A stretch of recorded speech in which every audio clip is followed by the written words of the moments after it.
டிட்வா புயலால் தமிழகத்திலேயே அதிகபட்சமாக நாகையில் மழை கொட்டி தீர்த்திருக்கிறது. இதனால் 25வது வார்டு செம்மர கடத்தெரு பகுதியில் மழைநீர் தேங்கியிருப்பதால் அங்கு இருக்கக்கூடிய மக்கள் கடுமையாக பாதிப்பை சந்தித்திருக்கிறார்கள். கூடுதல் விவரங்களுடன் நேரடியில் இணைகிறார் செய்தியாளர் சீனிவாசன். வணக்கம் சீனிவாசன், தற்போது அங்கு இருக்கக்கூடிய கள நிலவரம் என்ன விவரங்கள்?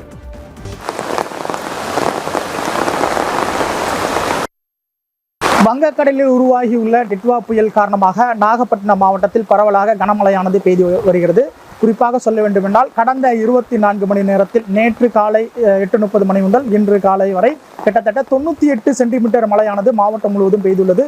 குறிப்பாக வேதாரண்யம் கோடியக்கரை பகுதிகளில் 25 சென்டிமீட்டருக்கு மிகாமல் மழைப்பொழிவானது பெய்துள்ளது. தற்போது வரை 12 மணி நிலவரப்படி மழையானது இன்னும் விடாமல் ஓயாமல் கொட்டி தீர்த்து வருகிறது. குறிப்பாக சொல்ல வேண்டுமென்றால் நாகப்பட்டினம், நாகூர், வேளாங்கண்ணி, புத்தூர், சிக்கல், கீழ்வேலூர், தலைஞாயிறு, திருக்குவளை, வலிவலம் மற்றும் வேதாரண்யம், கோடியக்கரை உள்ளிட்ட சுற்றுவட்டார பகுதிகளில் கனமழையானது வெளுத்து வாங்கி வருகிறது. இதனால் பொதுமக்களின் இயல்பு வாழ்க்கை பாதிப்படைந்துள்ளது. காலை முதல் அத்தியாவசிய தேவைகள் மற்றும் அடிப்படை தேவைகளுக்காக வெளியே செல்ல முடியாமல் மக்கள் அவதியடைந்து வருகிறார்கள். நாகப்பட்டினம் மாவட்டத்தை தற்போது புயல் நெருங்கி வரும் சூழலில் பரவலான களமழை பெய்து வருகிறது. தற்போது புயலின் வேகம் மணிக்கு 8 கிலோமீட்டர் வேகத்திற்கு வேகம் எடுத்துள்ளதாலும்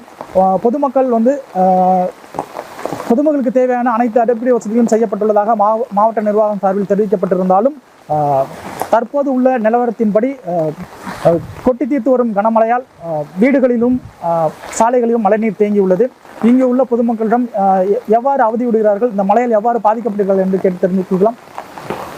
ஐயா, இப்போ இந்த மழை பயங்கரமா இருக்கு. ஆமா, என்ன மாதிரி இருக்கு? இங்க எவ்வளவு தண்ணி நிக்குது? நீங்க எந்தெந்த தெருவில் தண்ணி நிக்குது? எப்படி எல்லாம் இந்த செம்மரக்கடத்தல் லைனை பொறுத்த வரைக்கும் மழை பெஞ்சதுனால முட்டிய அளவுக்கு தண்ணி வந்துடும். இப்போ மழை அதிகமாக தண்ணி ஏறிக்கிட்டே இருக்குது. இயல்பு வாழ்க்கை ரொம்ப பாதிப்பா இருக்குது. ஒரு வெளியூர் போகிறோம், ஒரு கடத்தர போவோம், ரொம்ப கஷ்டம். குழந்தைய வச்சு ரொம்ப கஷ்டப்படுறோம். இது கலெக்டர் சார் இதுக்கு நடவடிக்கை எடுத்தால் நல்லா இருக்கும். அதாவது கிட்டத்தட்ட செம்மரக்கடத்தெரு பகுதியில் இடுப்பளவிற்கு தண்ணீர் தேங்கியுள்ளது. இதனால் வீடுகளிலும் தண்ணீர் புகுந்துள்ளது.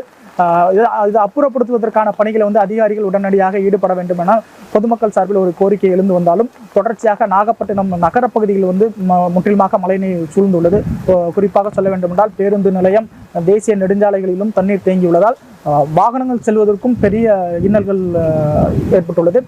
டிட்வா புயல் காரணமாக நாகப்பட்டினம் மாவட்டத்தில் கனமழை கொட்டி தீர்த்து வருவதால் பொதுமக்களின் இயல்பு வாழ்க்கை பாதித்துள்ளது.